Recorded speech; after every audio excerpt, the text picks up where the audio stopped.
क्या आप new seller हो, अमेजन पे अपना बिजनेस स्टार्ट किए हो जस्ट, या फिर प्लान कर रहे हो अमेजन पे अपना बिजनेस स्टार्ट करने के लिए और आपको ये कंफ्यूजन है कि अमेजन फीस कितना चार्ज करता है सेल होने पर और आपको आपकी बैंक अकाउंट में कितना अमाउंट रिसीव होता है। अगर आपको भी है ये कंफ्यूजन तो ये वीडियो है आपके लिए। तो चलिए आगे बढ़ते हैं। और आगे बढ़ने से पहले एक जरूरी सूचना, हमारे वीडियोस 77% लोग व्यू तो करते हैं लेकिन सब्सक्राइब नहीं करते हैं, जबकि सब्सक्राइब करना बिल्कुल फ्री है।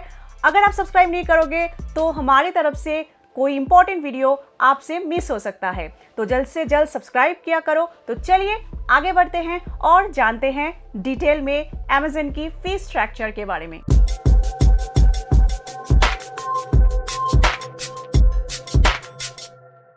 तो हाय दोस्तों, कैसे आप सब? उम्मीद करते हैं बढ़िया ही होंगे। मैं हूं ममिता और स्वागत है आप सबका हमारे यूट्यूब चैनल जायका सेलर ज्ञान पे।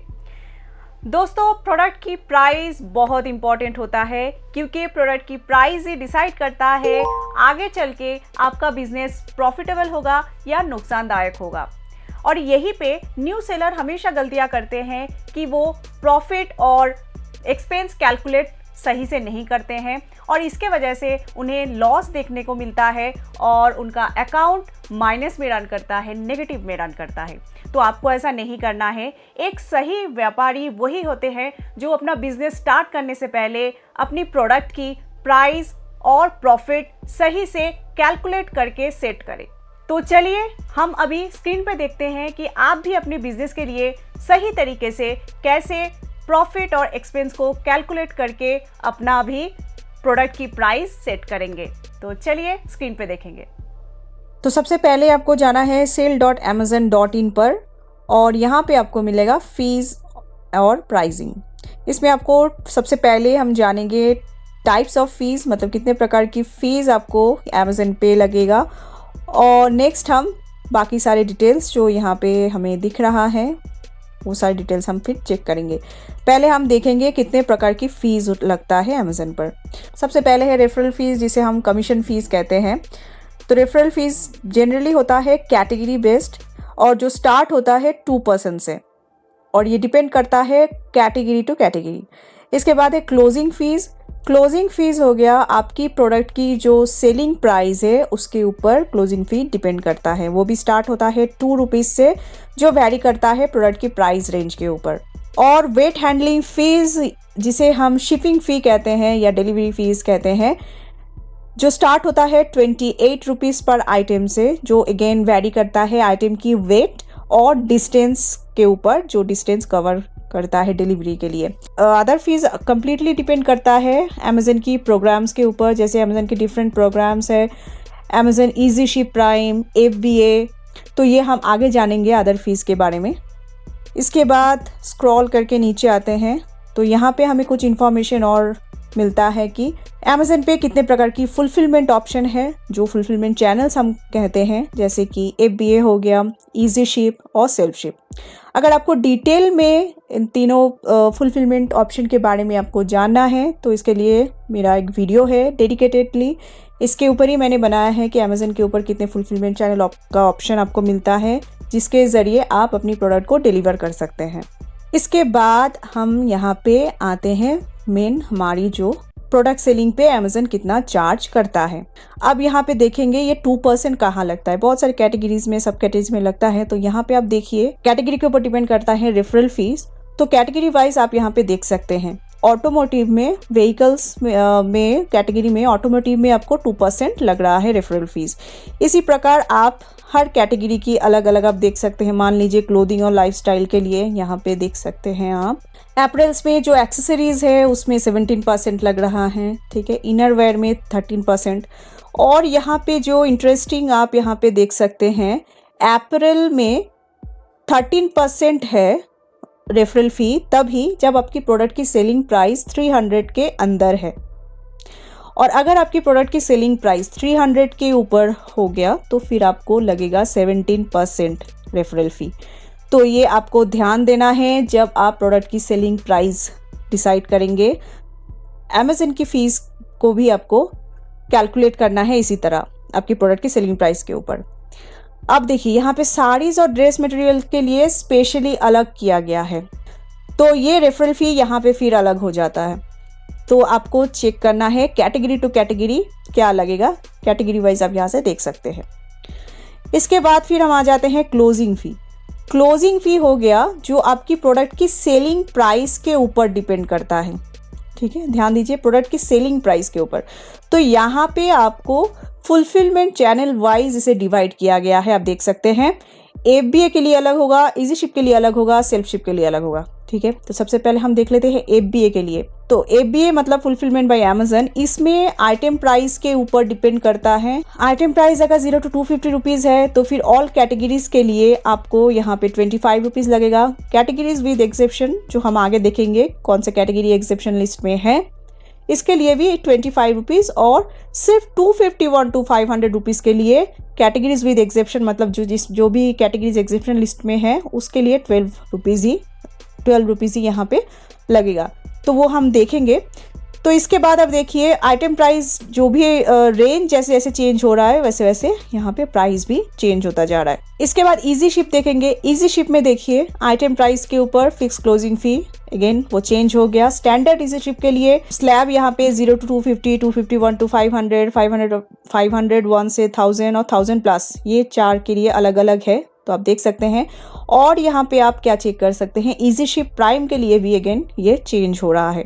अब इजी शिप प्राइम क्या होता है अगर आपको नहीं पता तो आप हमारा वो वीडियो देख सकते हैं जिसमें कि मैं अमेज़न के ऑफिस विज़िट की थी, और डिपार्टमेंट हेड जो वहाँ पे अमेज़न की जो इजी शिप प्राइम के डिपार्टमेंट हेड है उनके साथ मेरा इंटरव्यू भी हुआ था, और मैंने इंफॉर्मेशन लिया था कि इजी शिप प्राइम में कैसे आप एलिजिबल हो सकते हैं, और पूरे डिटेल जानकारी उस वीडियो में है, आप देख सकते हैं। तो इजी शिप प्राइम के लिए आप देख सकते हैं यहाँ पे अलग प्राइस हो गया। इसके बाद हम चलते हैं सेल्फ शिप में। सेल्फ शिप में आप देख सकते हैं आइटम प्राइस के ऊपर फिक्स क्लोजिंग फी ये भी चेंज हो रहा है। तो आपको जब प्राइस कैलकुलेट करना है आपको फुलफिलमेंट चैनल वाइज भी देखना होगा, जिसके ज़रिए आप डिलीवर करेंगे प्रोडक्ट, तो उस हिसाब से आपको यहाँ पे आपका क्लोजिंग फी भी प्रोडक्ट के लिए अलग अलग होगा। आप यहाँ पे देख लेते हैं जो FBA के लिए हमें यहाँ पे एक्सेप्शन लिस्ट हम देख रहे थे, यहाँ पे कुछ कैटेगरीज भी है एक्सेप्शन लिस्ट में। यहाँ से लिंक पे क्लिक करेंगे तो आपको यहाँ पे इंफॉर्मेशन मिल जाएगा जो भी कैटेगरीज एक्सेप्शन लिस्ट में हैं। जैसे बुक्स हो गया, ग्रॉसरी हो गया, ब्यूटी प्रोडक्ट्स में कुछ है, क्लोथिंग प्रोडक्ट्स में, क्लोथिंग फैशन एक्सेसरीज में कौन से वो कैटेगरी हैं, तो इस हिसाब से आप देख सकते हैं। इसके बाद हम चले आते हैं वेट हैंडलिंग फीस, जिसे हम शिपिंग फ़ी कहते हैं। अब शिपिंग फ़ी अगेन यहाँ पे डिपेंड करता है, डिफरेंट फ़ी रेट्स यहाँ पे एप्लीकेबल होगा डिस्टेंस के वाइज। तो लोकल रेट यहाँ पे एप्लीकेबल होता है तब जब पिकअप और डिलीवरी होता है सेम सिटी के अंदर, यानी कि इंट्रा सिटी पिकअप और डिलीवरी जब होता है तब लोकल रेट एप्लीकेबल होता है। इसके बाद है रीजियनल जोन। अब रीजियनल जोन को भी डिवाइड किया गया है 4 रीजियंस में, जैसे ईस्ट, वेस्ट, नॉर्थ और साउथ। जो आपकी सिटी के बाहर जो रीजियंस में शिपमेंट मूव होगा, शिपमेंट आप भेजेंगे, उस हिसाब से रीजियनल कॉस्ट एप्लीकेबल होगा। इसके बाद है नेशनल रेट। ऑब्वियसली जो रीजियन के बाहर होगा वो कैलकुलेट होगा एज ए नेशनल रेट। तो ये भी हम देख सकते हैं शिपिंग रीजियंस। आप यहाँ पे देखिए रीजियन 1, तो रीजियन में आप देख सकते हैं ये सारे स्टेट्स।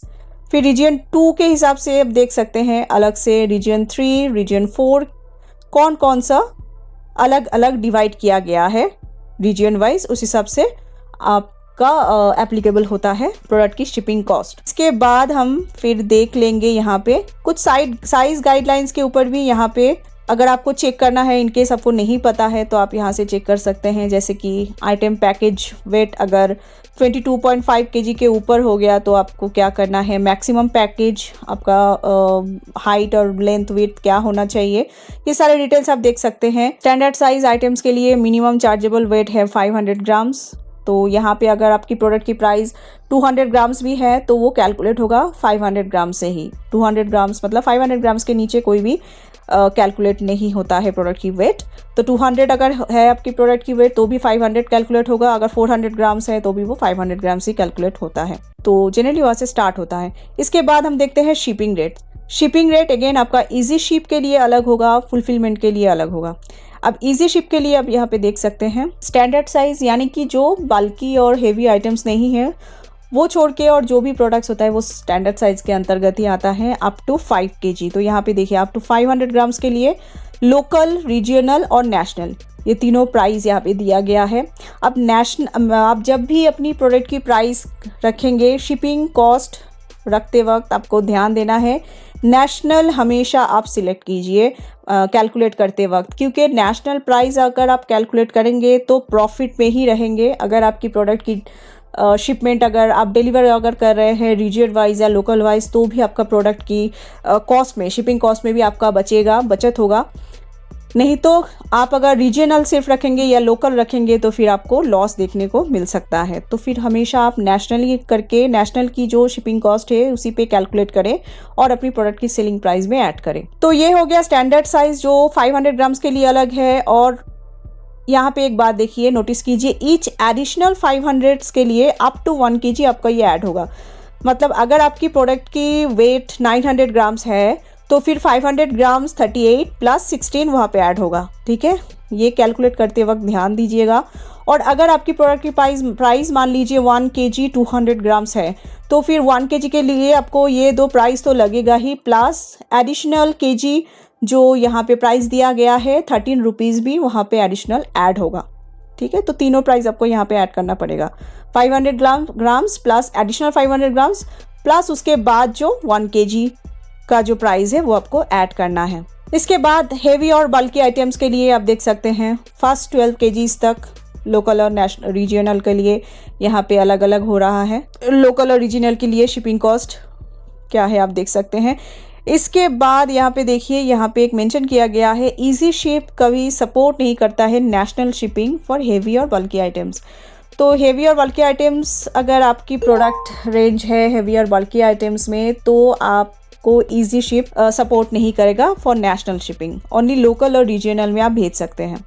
इसके बाद देख लेंगे क्विकली FBA के लिए क्या फी स्ट्रक्चर है। तो यहाँ पर भी स्टैंडर्ड साइज और ओवर साइज के लिए अलग टेबल आप देख सकते हैं। इसके बाद हम देख लेंगे आप प्रॉफिट कैसे कैलकुलेट कर सकते हैं। अच्छा, इसके बाद हम फिर यहाँ पे देख लेंगे अदर फीस में आपको क्या ऑप्शन है, यहाँ पे आपको अदर फीस में क्या देना है। तो यहाँ पे आप देख सकते हैं सिर्फ FBA के लिए ही ये ऑप्शन है, यानी कि इजी शिप में आपको और कोई भी अदर फीस नहीं लगता है, एडिशनल फीस नहीं लगता है।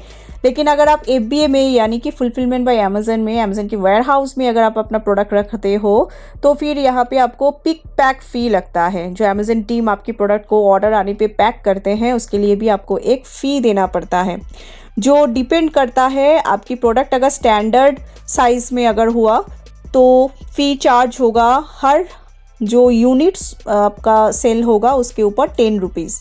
ठीक है, और अगर ओवर साइज आइटम है तो पर यूनिट के लिए ₹50 लगता है पिक पैक फी। इसके बाद हो गया स्टोरेज फी। तो स्टोरेज फी में आपको पर क्यूबिक फुट पे 20 रुपीज़ लगता है और जो हर महीने आपको ये कैलकुलेट होगा। ठीक है, पर क्यूबिक फुट में 20 रुपीज़। तो ये भी आपको FBA के लिए प्रोडक्ट की सेलिंग प्राइस में एक्स्ट्रा कॉस्ट ऐड करना होता है।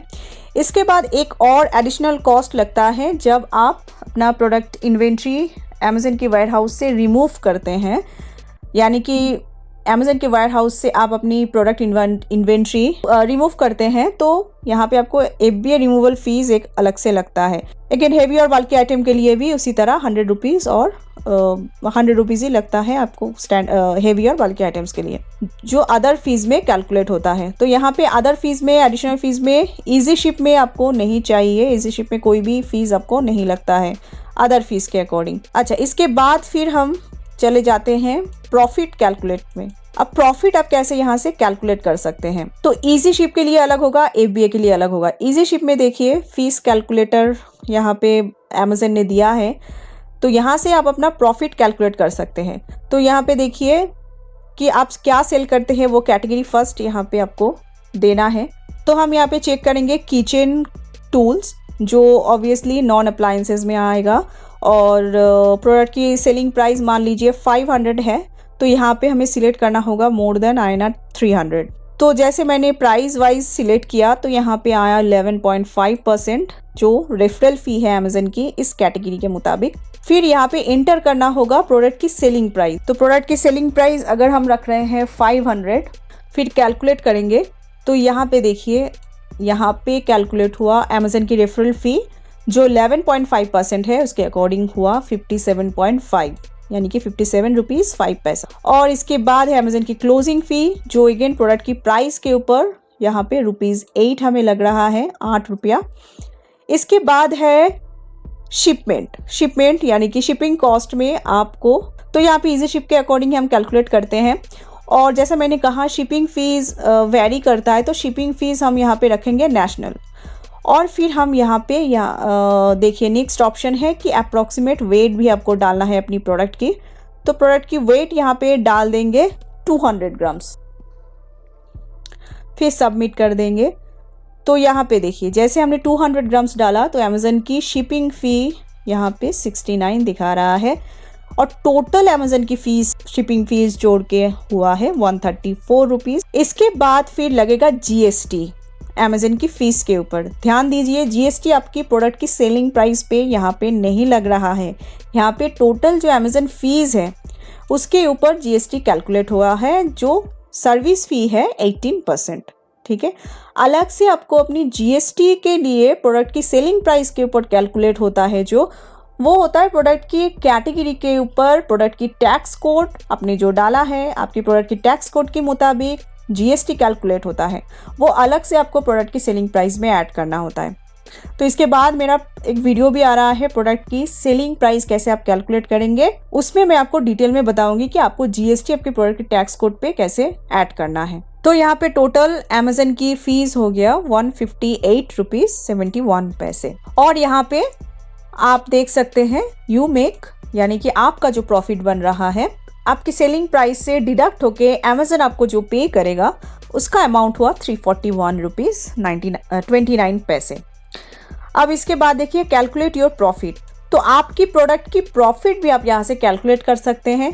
तो यहाँ पे आपकी प्रोडक्ट की कॉस्ट डालना है, एक्चुअल कॉस्ट।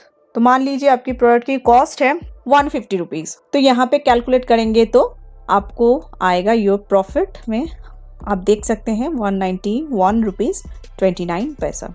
तो इस तरीके से आप अपनी प्रॉफिट भी यहाँ से कैलकुलेट कर सकते हैं। लेकिन ध्यान दीजिए ये जस्ट एक अमेज़न की फ़ीस डिडक्ट करके आप जो प्रॉफिट बना रहे हैं उसके अकॉर्डिंग ये दिया गया है।